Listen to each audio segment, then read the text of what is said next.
My name is Max Latona. I'm the Executive Director for the Center for Ethics in Business and Governance. And I wanted to welcome all of you on behalf of St. Anselm College, as well as our collaborators, the New Hampshire Center for Nonprofits, the New Hampshire Businesses for Social Responsibility, and the New Hampshire Women's Foundation. So welcome all of you to this event today entitled The Ethics of Board Diversity.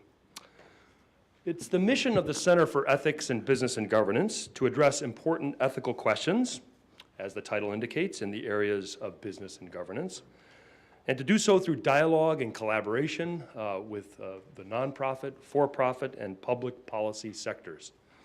And one primary area of our center's concern is board governance. When we talk about ethical board governance, it's quite appropriate to focus on such things as the duties of the board, the processes of the board, or even the culture of the board. Sometimes, however, we overlook the fundamental ethical issues involved in the who of our boards. When I speak of the ethical significance of the who, it is not just about nominating and electing good board members and avoiding bad ones. It goes without saying that bad board membership leads to poorly functioning boards, and a poorly functioning board leads to a failing organization, since, as they say, a fish rots from the head down. When I speak about the ethical issues of the who, I'm referring to the fact that possibly the unjustified and arguably unjust restrictions of the range of people who count as so-called good board members. In other words, the ethical question of board diversity invokes a more subtle point, that for-profit and nonprofit boards, like political office, and perhaps more than any other socio-economic institution, reflect the power structures of the culture in which we live. Those to whom we entrust the authority of nonprofit and for-profit board governance in many ways are the gatekeepers for socio-economic change and progress. Traditionally, those gatekeepers have been a very exclusive group of people, and we have exhibited a manifest reluctance to expand that membership to others, whatever their qualifications. We are here today to add our voices to the discussion about the importance and manner of widening that membership group. In what way is it necessary and right to expand that membership? In what way is it good and beneficial to our organizations to do so? How, practically speaking, can we go about accomplishing that? Thank you, all of you, for taking time out of your schedules to be here today to discuss these important questions. I want to extend a special thanks to Lorette Edelman and Kathleen Reardon from the New Hampshire Center for Nonprofits, Michelle Veazey from the New Hampshire Businesses for Social Responsibility, Tana Clues from the New Hampshire Women's Foundation, and Ann Kamen from St. Anselm College for their work in making this event possible. And a special note, Tana Clues, the CEO of the New Hampshire Women's Foundation, extended her regrets just a few minutes ago. She has an emergency at home and she's unable to attend. It is my pleasure now, though, to introduce Professor Loretta Brady, who will get us started on the first portion of today's program. Loretta is an alumna of Fordham University, where she received her doctorate in clinical psychology. She is an entrepreneur, a writer, a licensed clinical psychologist, and a professor of psychology at St. Anselm College. She has been awarded a Fulbright Fellowship, the college's Social Justice Award, and the 2016 New Hampshire Psychological Association Member of the Year Award for her Serve Ethics Committee. She is a trustee of the Elliott Health System and the Granite YMCA, as well as an advisory board member for the Center for Ethics in Business and Governance. She is also an advisory board member for the New England Women's Leadership Institute. She's currently writing a culturally inclusive leadership manual for the program by the same name that she first implemented in 2017. And in June 2018, she released her first leadership development book, Badass and Bold. I present to you Loretta Brady.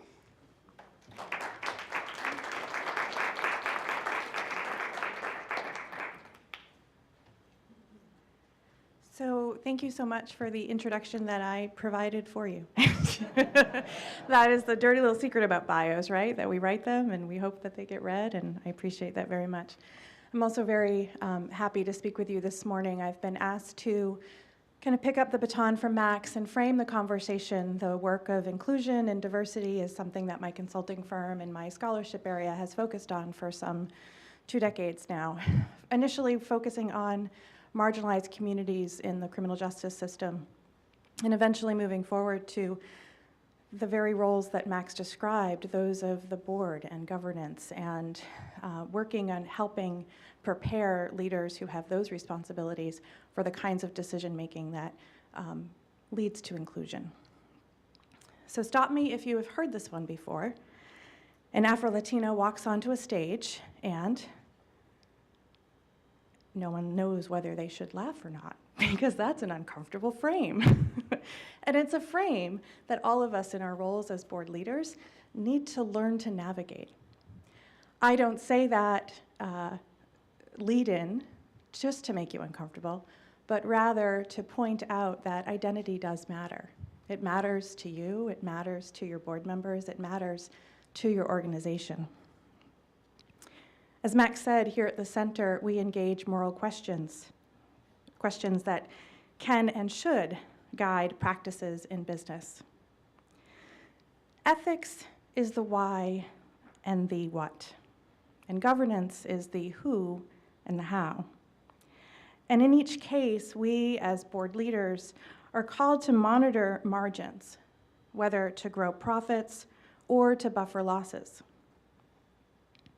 How effective are our work at monitoring the impact that our attention to these margins have on the marginalized?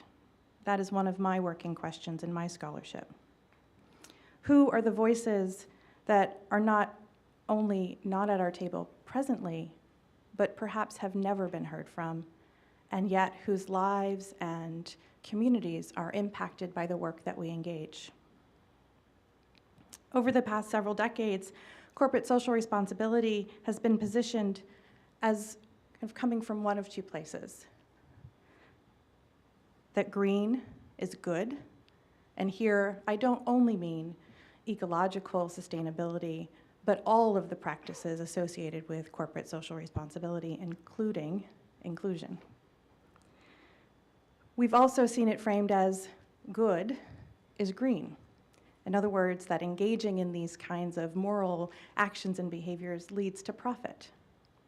And these two frames come from deontological and utilitarian ethics and guide most of our actions. Some of these have even been codified into our bylaws and into our legislation. So we as board members are carrying these frames with us, and yet neither of these two frames really fuel inclusion. Over the past few decades, we've seen time and again diversity pop up as a focus and then sort of sputter away. And I'm sure our conversation today will help explain why some of that pattern has unfolded. But I wanted to come this morning as we enter this conversation with Beth, Jeff, and Vernetta, and simply ask that question of how can we be green in promoting flourishing of our organizations and of the people that make the profits possible, and bring about the good that our work is really about. Norms and values are how we bridge these frames.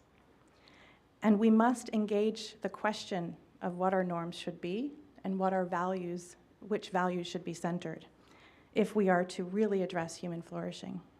Because we know that people and policies are what make profit.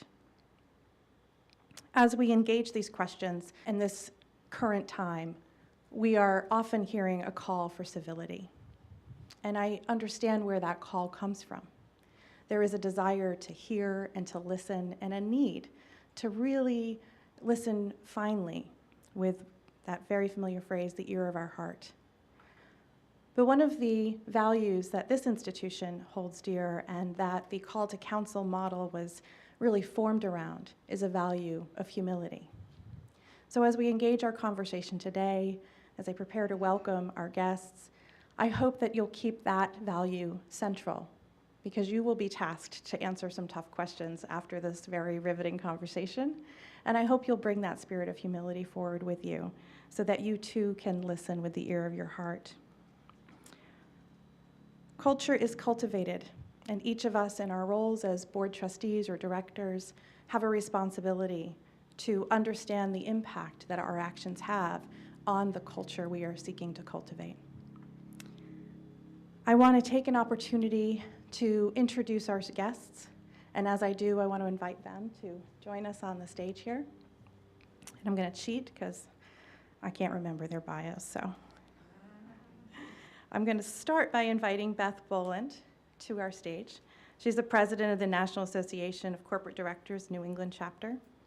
An expert, frequently sought after speaker on governance issues, Beth has co-chaired the Boston Bar Association Task Force on Corporate Governance and has served numerous nonprofit and quasi-governmental boards, such as being a commissioner on the Mass Lottery Commission. She's also on several advisory boards, such as the New England Legal Foundation and the UMass Boston Center for Women in Politics and Public Office Policy. Having served as one of the youngest presidents of the Women's Bar Association of Massachusetts, she is considered a pioneer on issues affecting women in the profession and women who are victims of abuse. Beth is also chair of Foley and Lardner's Securities Enforcement and Litigation Practice.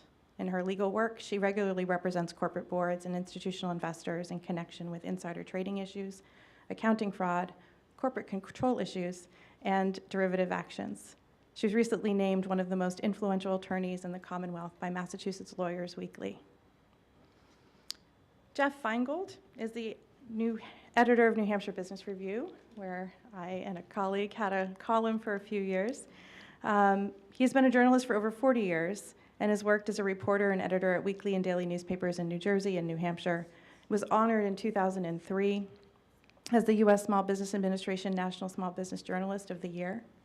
He's also worked as a freelance writer whose work has appeared in state, regional, and national publications, including the New York Times and The Nation, and has been a longtime guest on public affairs shows on radio and TV. And he also serves on the board of the New Hampshire Women's Foundation. And finally, our guest, Vernetta Walker, is president, and I love this title, Chief Governance Gladiator at Walker and Associates. She also serves as the Senior Governance Consultant and Advisor on Diversity, Inclusion, and Equity at BoardSource. She's worked with hundreds of public charities, associations, and foundations across the country, and globally is passionate about helping organizations maximize their impact through exceptional leadership. In addition to providing consulting and training, she's a frequent speaker on nonprofit leading practices, sector trends, and creating a culture of inclusion. Prior to founding Walker and Associates, Walker served as Chief Governance Officer and Vice President of Programs for BoardSource, Associate General Counsel and Director of Consulting for the Maryland Association of Nonprofit Organizations, Foundation Advocacy Council for the Alliance for Justice, and Director of the Administration of Justice Grants for the Florida Bar Foundation. She's also practiced law for several years in Orlando, Florida. Please join me in welcoming our guests and enjoy the conversation. Thank you.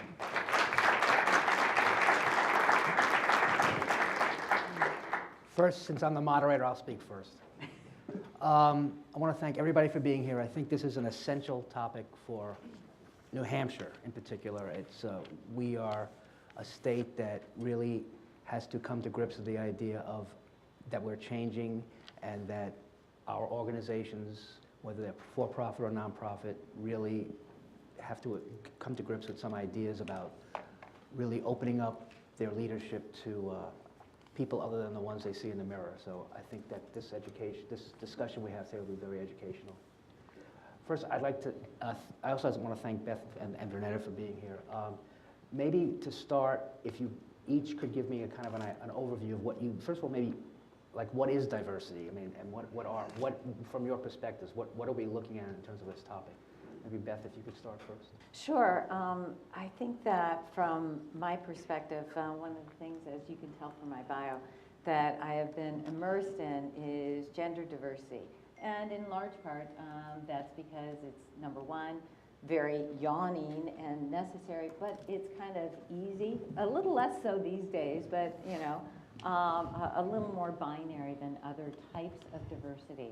But one of the things that we were actually just talking about prior to coming on the stage here is the fact that what we're really trying to get at is that diversity of thinking, that life experience, which can come in many different forms. Now, I know that there are a number of different, what I hear often from my white male colleagues who can be very well-meaning, and they'll say, well, there's a great deal of diversity and it needs to be more than just gender or ethnicity or race. For example, on the X, Y, and Z board that I sit on, yeah, we're all white guys over 65, but you know, Frank's from Florida, and Joe is from California, and I'm like, no, you know. So you do need, you know, the definition of diversity, I think, really depends on the person who is defining it. And what we are trying to do, both in our life's work as well as the reason why you are here, is to help expand that definition for the folks who might not otherwise have as broad a view as we do. So, I'll see your Florida and California and raise you one. Good morning, everyone. So you asked, what is diversity? And excuse me, my focus, I work with a lot of nonprofit organizations, and every time I'm with one, I say that the organization, you must define diversity for yourselves. And defining it relating to the mission, relating to your environment, and the voices that are missing at the table. Because diversity in its simplest form is just differences. But when we start talking about it, and quite often, I'm talking about racial and ethnic diversity, also recognizing LGBTQ, recognizing gender diversity, all of the various forms. I want to make sure that my audience or whoever is in the room, that we're on the same page. So what I mean by that, one time I was actually leading a workshop and talking about diversity, and one woman, she raised her hand and she said, we're very diverse, just like the guy in the room. But what she said was, you know, some of us are cat lovers, some of us we like dogs. And I thought, let me take a step back. Because I started with an assumption that when we're talking about diversity, somehow or another we were on the same page. So diversity, differences, but depending on the group that I'm with, they may be looking for very different things. The reason I say I talk a lot about race and ethnicity is because that tends to be the elephant in the room. That's the thing that we have the hardest time talking about out loud, at least in this country. And a lot of us have been socialized not to talk about race. So that's the more difficult one. Talking about gender, we can do that. Talking about diversity of thought and perspective, no problem, we can do that. But there are still some challenges when we want to look at diversity in its fullest form. Well, all right, how do you, when you talk to the board with the California and the Idaho, whatever, and the cat lovers and the dog lovers, how do you explain to those people that's not the kind of diversity we're talking about? What's the conversation like? Well, I would say, you know, I really kind of go back to the stats, okay?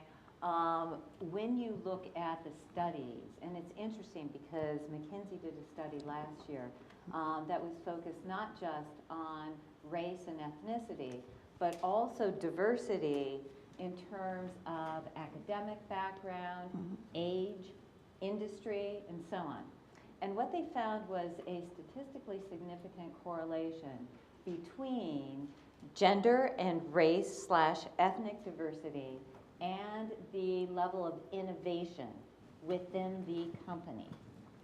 They did not find a statistically significant correlation between age or career path or industry or academic credentials in ways that, like, you know, I would do the board that I was talking about before. You know, Joe is from Harvard and Jim's from Yale. I mean, please, we have completely different viewpoints here. So you go back to the stats, okay? And what you really do is you say to these boards, there's two things that are big motivators. Is number one, what is that outcome that you want to achieve? Is it greater innovation? Is it because your board You want your board to work better together and make better decisions. Is it because that you want to minimize your risk of reputational damage from a negative government investigation? Or is it that you want better financial performance? These are then the factors that will get you there. You know, you're worried about, you know, should we open up a plant in China or something like that, but where you really need, what really is going to drive that is if you have the right people around the table at the beginning. If you do not have that diversity at the beginning, then the outcomes that you want in terms of innovation, better board dynamics, better financial returns, you are less likely to achieve those. That's the, you know, that's the driver.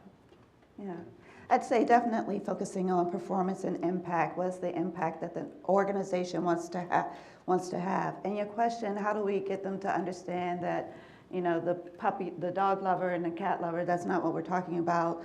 That's usually pretty easy, because if we're having the conversation around inclusion, and I'm going to say inclusion. Sometimes the conversation is diversity and inclusion. Some organizations it's diversity, inclusion, and equity, which is another thing. But if we're talking about inclusion, it's really, they know why we're in the room to some extent, but there's that hesitancy or a reluctance for fear of, I don't want to say the wrong thing. So where I was agreeing with you on impact and performance, to make it feel a little more approachable, let's talk about your mission. Let's talk about what you're trying to accomplish. Let's talk about the opportunities that you may be able to avail yourself of by being more inclusive, or the opportunities that you might miss by not being inclusive. So we can start the conversation there and then start to peel back some layers and get to the more difficult conversations. Well, just backing up for a second, we said Diversity. inclusion, and equity. And you said equity is another whole discussion. What do you mean by that? A different discussion for some organizations in terms of the work that they're doing and how they're trying to create opportunities, but for any organization or any board, really thinking about how do we create a more level and fair playing field? What might we need to do differently? So I say it's different because some organizations, it may have a social justice lens or focus, and they're really thinking about equity, not only internally within the organization, but the work that they're doing. This occurs with funders as well, that they're trying to have a greater impact. So once we get to the deeper conversations, it can become transformative in terms of how they think about everything that they do. Cool.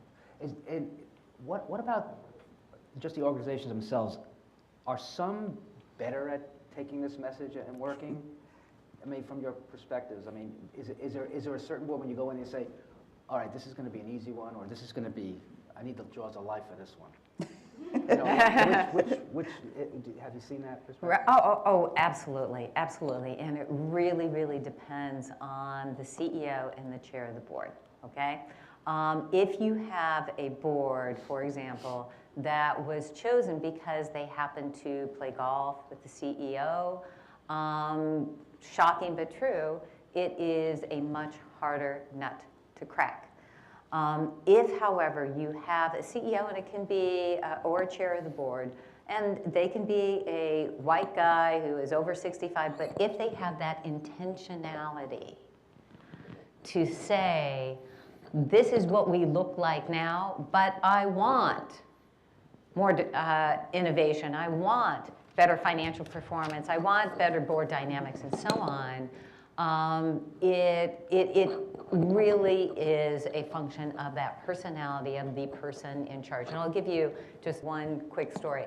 I am the, as they said, the president of the National Association of Corporate Directors, the New England chapter, which, by the way, encompasses our fair state of New Hampshire in addition to Maine and Vermont and Massachusetts.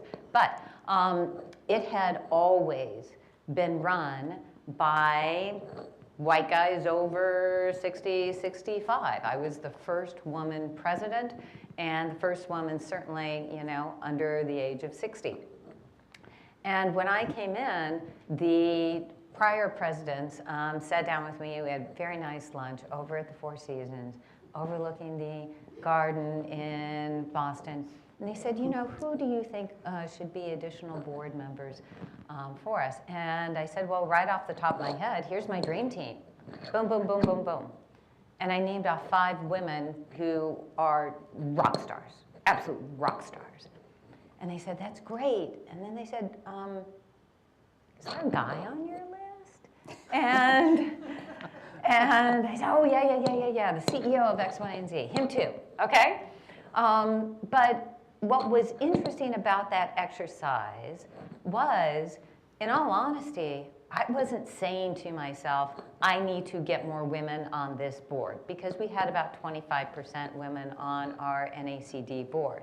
I was just looking for the best talent and realizing that there were people in our business community who were absolutely top of the top of the top that had not been invited. And I was like, that's an opportunity to raise our profile, do what we need to do. So it was an interesting, I mean, I think I nearly shocked them in that, you know, assessment of those new board members.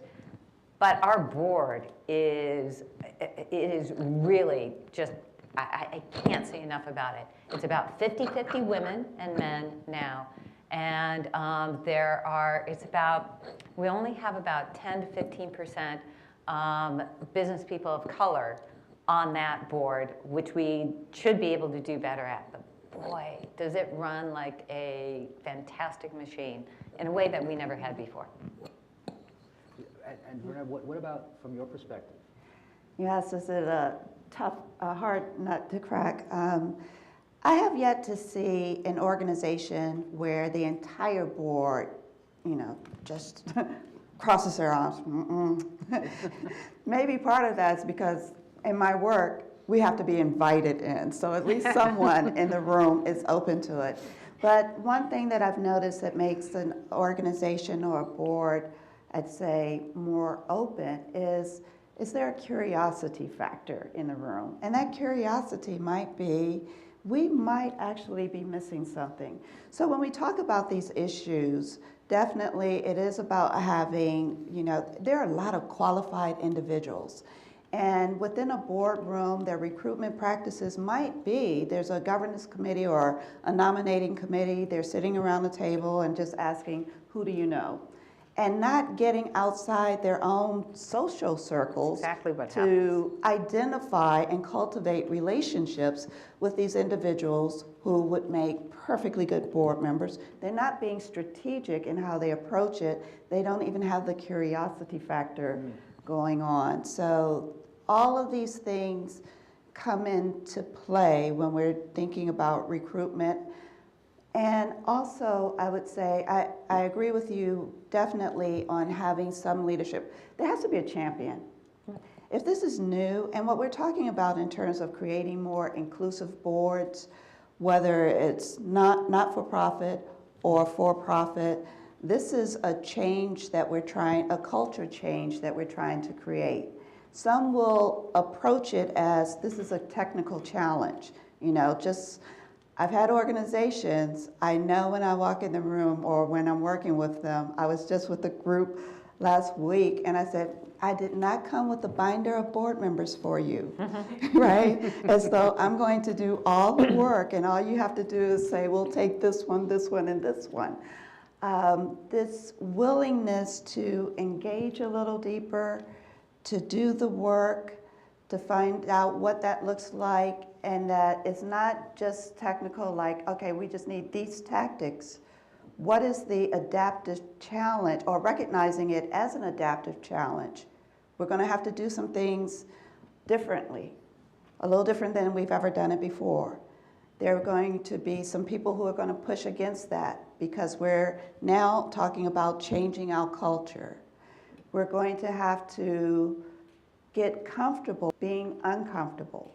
So recognizing that you're introducing a little bit of discomfort into the room and willing to challenge status quo. So all of these factors come into play. Yeah, and one of the things I want to echo that Vernetta said, which is there is a myth.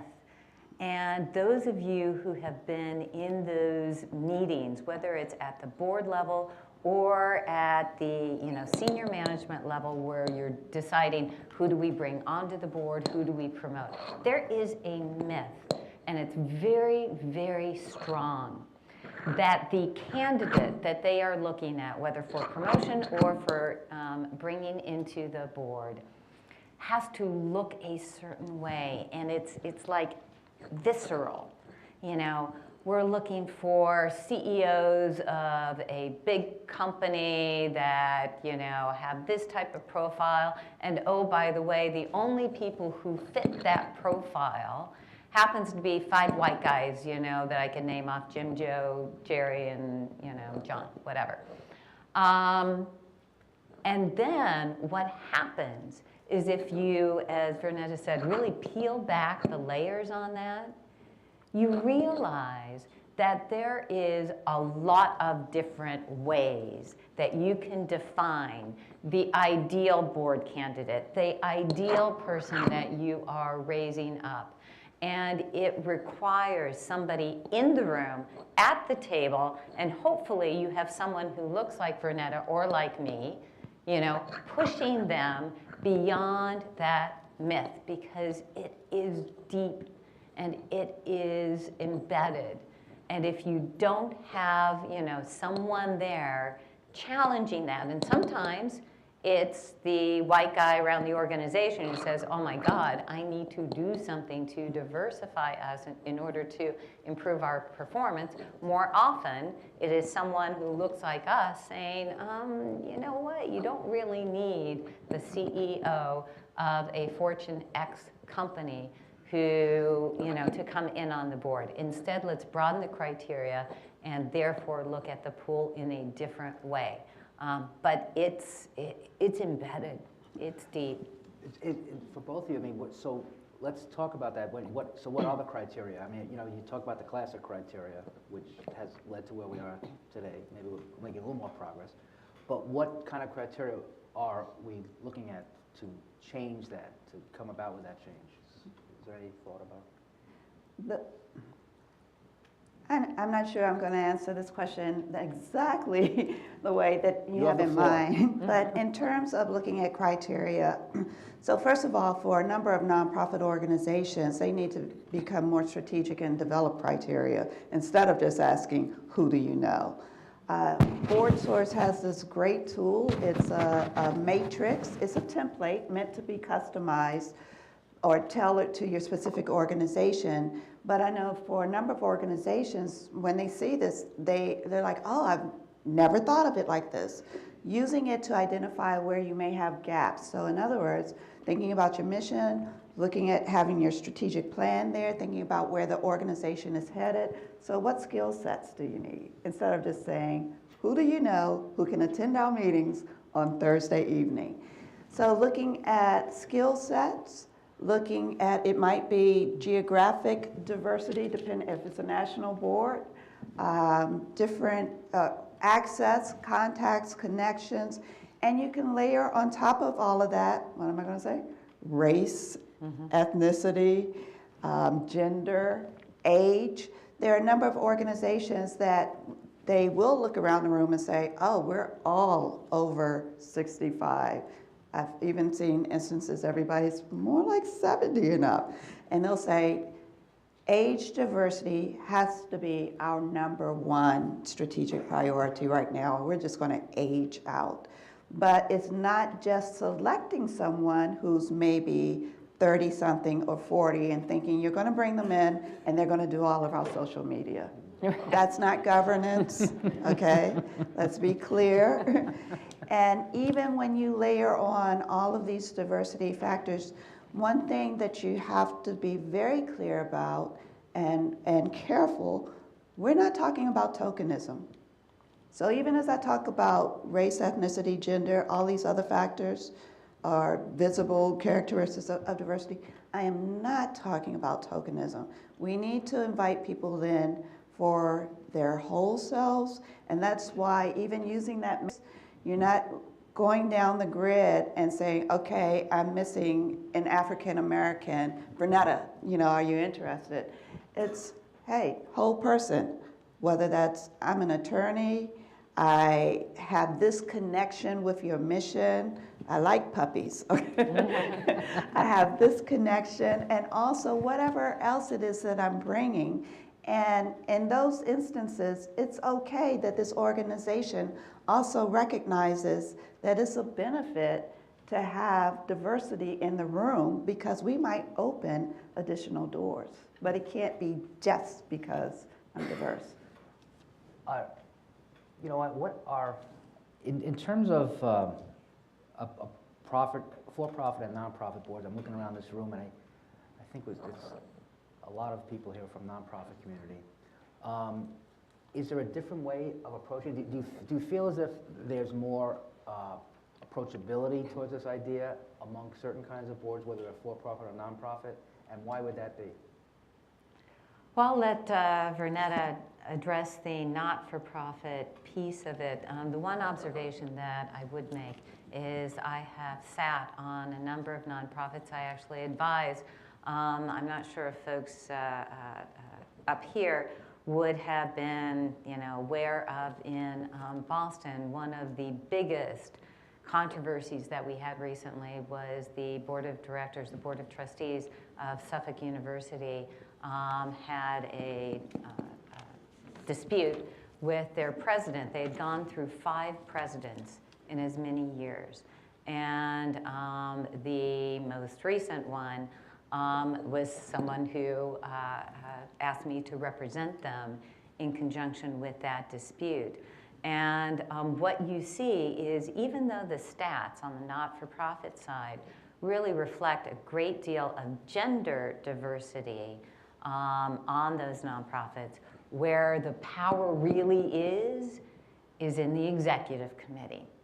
And if that executive committee, usually 5 to 7 members of a 40 or 50 person board, if that committee is not diverse in all sorts of different ways, you come up to a situation like what we ran into at Suffolk University, where it really was blinders on. But I'll have, Vernetta can talk about the nonprofit, and after that we can switch back to the for-profit. I was so into your story. What was the question?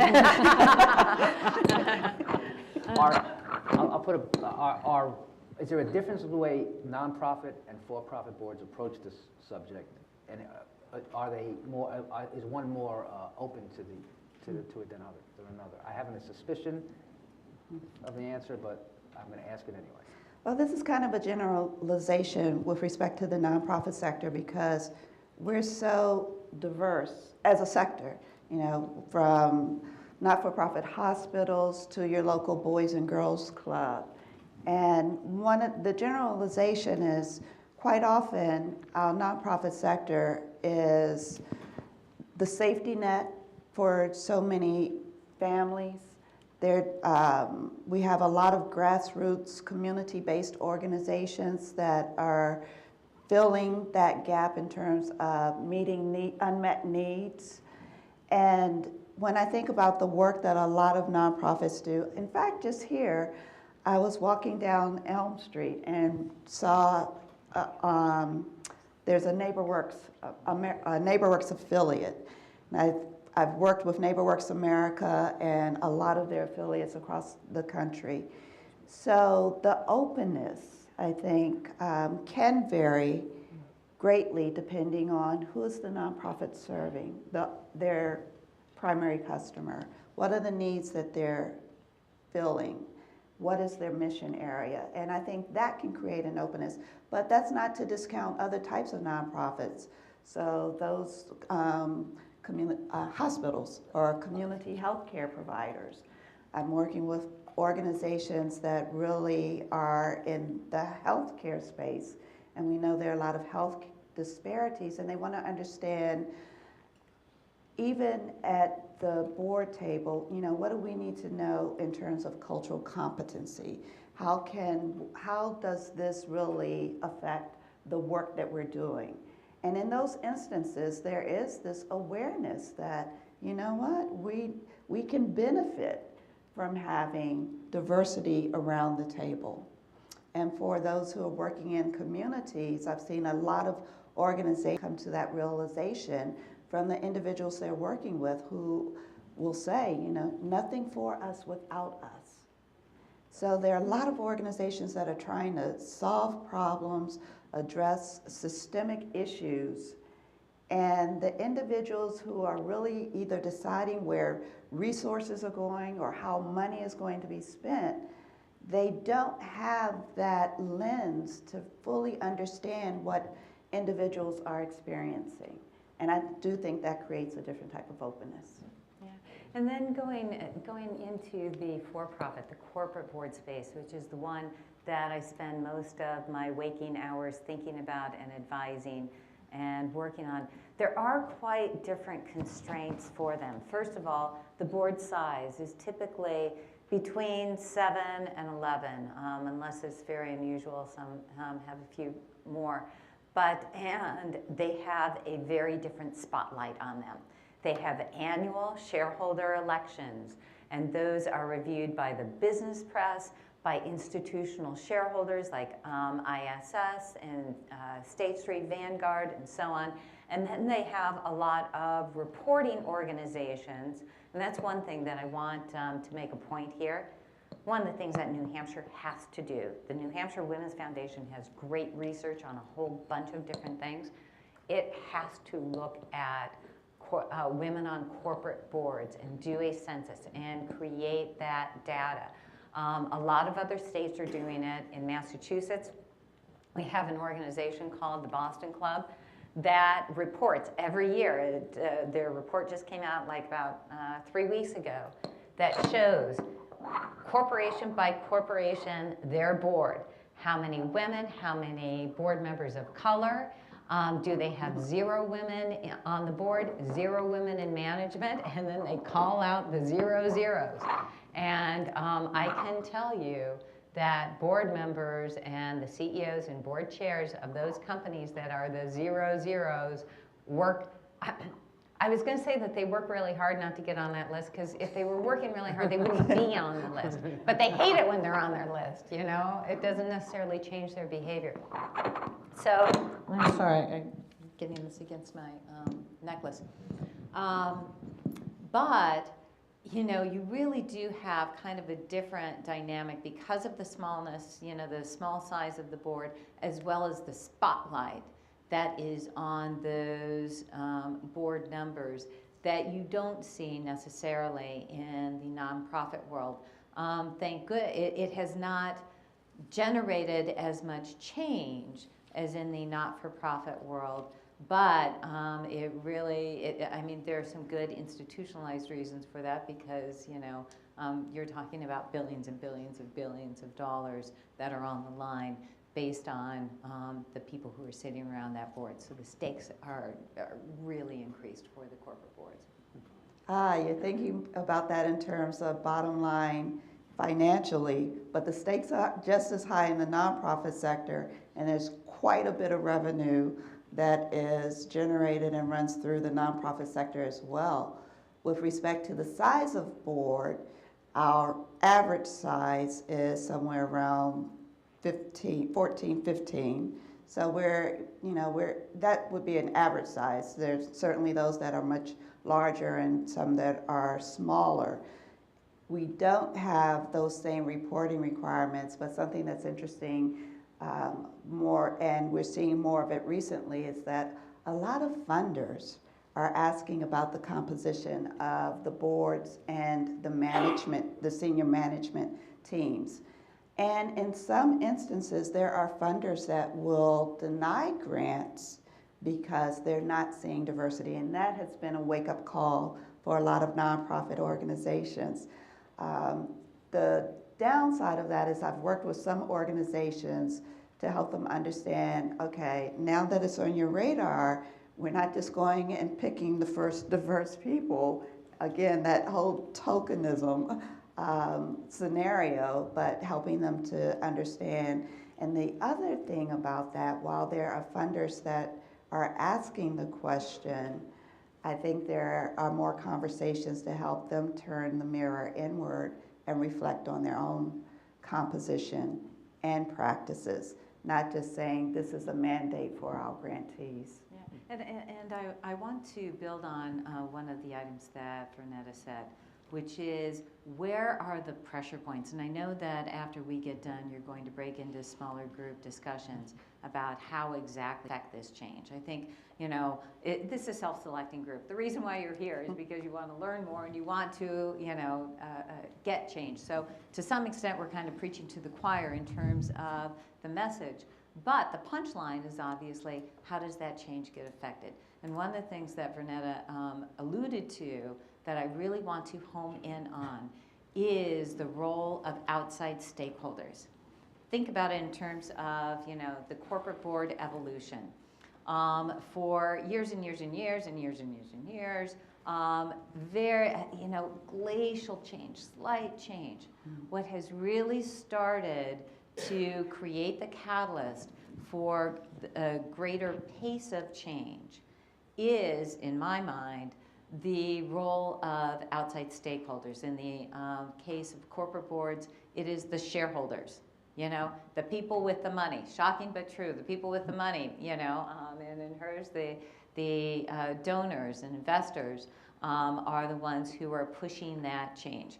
For so many years, there were good groups like, you know, the ones that we are all involved with that say, here are all the great reasons, and we've got all this research and so on why you should change. That, you know, scored like 0 points, okay, with these folks. It was when you had State Street Global, when you had Vanguard, when you had ISS, which is a proxy advisory service that advises shareholders how to vote their shares. And guess what? Those board members who go up for election, most of them every year, when confronted with a shareholder base that says, I may not get elected again as a corporate board member if we do not have sufficient diversity on our boards, because that's what they're focused in on. And for them, it's more gender diversity. Again, it's easier to define. And, you know, that's the first wave of change for them. But ISS puts out guidelines that says, we will recommend that your institutional shareholder base vote against you as a board member or the entire board if you have no women on your board. That's a valuable, you know, stick that is used. So when you are thinking about how do we effectuate this, think very closely about the role of the outside funders or shareholders, those stakeholders who really hold the purse strings to what the organization wants to do, and how you can activate them to create that pressure. I'm kind of interested in this because we've talked about why diversity on a board, diversity, inclusion, and even equity are important, you know, good for the success of an organization. Does an organization have a social responsibility besides that? I mean, because you're talking about these outside interests, is there a social responsibility that an organization has to pursue diversity? I would say yes, but I also know that that's not enough for some individuals. So I talk about it as a moral imperative and also a business imperative. So both, and you may have heard the framing head and heart. So for organizations, there are some people who will get it who feel like this is the right thing to do. How are we going to lead with our values? They may have big, bold value statements on their website, and yet they're not living their values. I talk about leading with authenticity. What does that look like? What does it mean for your organization? And then to flip it, for those who still, they're not biting, what's your business imperative? And that's when we get down to mission. You mentioned studies, McKinsey study, and I look at the for-profit or research that's done on publicly or for-profit companies, publicly traded corporations, and at most of the things that they list, aside from that shareholder return on investment, that bottom line, I say, okay, we're going to substitute mission there. But when we look at all the other factors and benefits in terms of being able to attract better talent, have better or greater innovation and creativity, your employees are staying longer, everything that they list, I said, don't we need that? And we can start mapping out that business case for diversity and inclusion. Well, so I want to present kind of a corollary to that. I wouldn't say a counterpoint, but here's the thing that you will hear, and again, embedded not just in the psyche, but in the law for for-profit corporations. For those that are incorporated in Delaware, for example, Delaware statute is very clear. It says that the purpose and the primary duty that the board and management, directors and officers have, are to the shareholders, okay?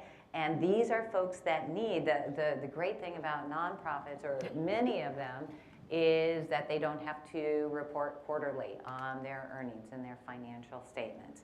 And so with that link between the two, both the law and the quarterly reporting, you say, well, we need to perform not just every year, but every quarter, and this is what it takes to do that. God bless the long view in terms of overall innovation and culture and so on, but by God, I've got a quarterly report coming out in 3 weeks, and that's what I'm focused in on. What is interesting is that there is now, in addition to every year at the annual shareholders meeting, you see more and more shareholder proposals on cultural issues like ESG, environmental, social, and governance issues that provide that longer-term sustainability and performance. You've got that, but also in the law, you see more and more courts saying, the director and officer's duties are to a larger stakeholder group than just the shareholders. Massachusetts was one of the first to come out with that pronouncement by the Supreme Judicial Court there. You see other courts around the country migrating to there, and I noticed that there was just a proposal, a bill, might have been in California, that would have changed, or that will change, the statute there to create, embedded in the statute, a larger definition of the stakeholder base that the directors and officers have a duty to. And in my mind, that one thing will do more to expand the horizons of those board members who are very, very entrenched in the thinking, like, I got to get the return to the shareholders, and it's got to be this quarter. And, this other stuff that you talk about, for diversion and inclusion and innovation and culture, I'll get to that at some point. As you see those changes being made, and they are being made, I think you'll see a great deal of change in the mindset of the directors. I want to go back to something that you said at the very beginning when we started, and I think I had mentioned having champions, and you said it starts with leadership. And I want to just point out where there's sometimes, I'd say, a gap in our thinking, but where I've seen really great leaders excel at this. We want to separate performance and return from diversity and inclusion. And this is my own little side joke. I say sometimes diversity and inclusion, that's like the side chick for whatever. It's like, or something you're going to get around to instead of integrating this concept into performance. So really, leaders who get it see how they can be more successful, right? It's not something we're going to get around to later. In other words, there's some organizations that will say, I don't have time for diversity and inclusion right now, we're going through strategic planning. Well, shouldn't that be integrated, Or we don't have time for diversity and inclusion right now, we're, doing our succession planning, we're planning our budget.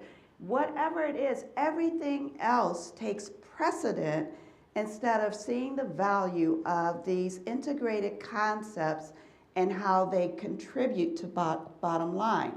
I've seen for-profit CEOs and board chairs talk about it in a way that this is what's going to drive our business and ensure that we are sustainable and relevant in the future, instead of having it be, this is that issue over there that, once somebody has a little bit of free time, we're going to talk about it. Or let's just send that to HR. It's not coming from it's not, for those some organizations, they're not seeing it as a top leadership priority. That is embedded in every decision that the organization makes, and that's the point. It has to permeate throughout everything. I think I have time. I just have one more question. I know if we're... Okay. You want me to turn it out to the audience now or before I do? One more question is fine. Okay, great. Because we're talking about this, and it raises this. I have a question specifically. One of the remedies to this we are seeing in California. Yep. They just passed a law. Governor Brown just signed it. That's going to mandate that by I think 2019 or 2020, every publicly held corporation in California would have to have at least one female director. Right. Is that going to be a good thing or a bad thing? I mean, I'm trying to think. This is New Hampshire. We're talking about New Hampshire here, so. I will take this on. And first of all, I want to put it in perspective. Folks should know that in Europe, the California bill was actually modeled over what's going on in Europe. Since 2008, a number of European countries, including Norway, Spain, Germany, France, all have mandated certain levels of gender diversity. They haven't addressed yet cultural or racial diversity on their boards, okay? And you have not seen these companies sliding into the Mediterranean Sea under the weight of debt or whatever it may be. You have seen them thriving, and now you see, at least in France, the most recent stats show that the number of women on boards there is over 40%. They have had the mandated level at least 40% for a while. California then, migrates that into the United States, the first forerunner on that. I suspect that it will be subject to some legal challenges here. We'll see if it survives that. But last week, New Jersey just filed similar legislation. I know that there are discussions in the Massachusetts State House about whether to file similar legislation. I personally, my view on it is that I see the benefits. I also see the backlash for it. What I think can be an effective tool is to say, and I just wrote an op-ed piece in the Boston Globe saying this, which is, listen, we'll give you some time, and we have the studies to spotlight and to show exactly which companies are adding, which women and directors of color.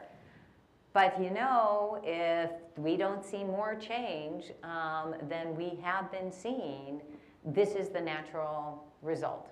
I mean, we'll give you some time, but you gotta up your game, otherwise time's out. So I guess, now that I've gotten my marching orders here, Okay. would anyone in the audience, Vernetta, did you have a comment on that at all? I think you said it well.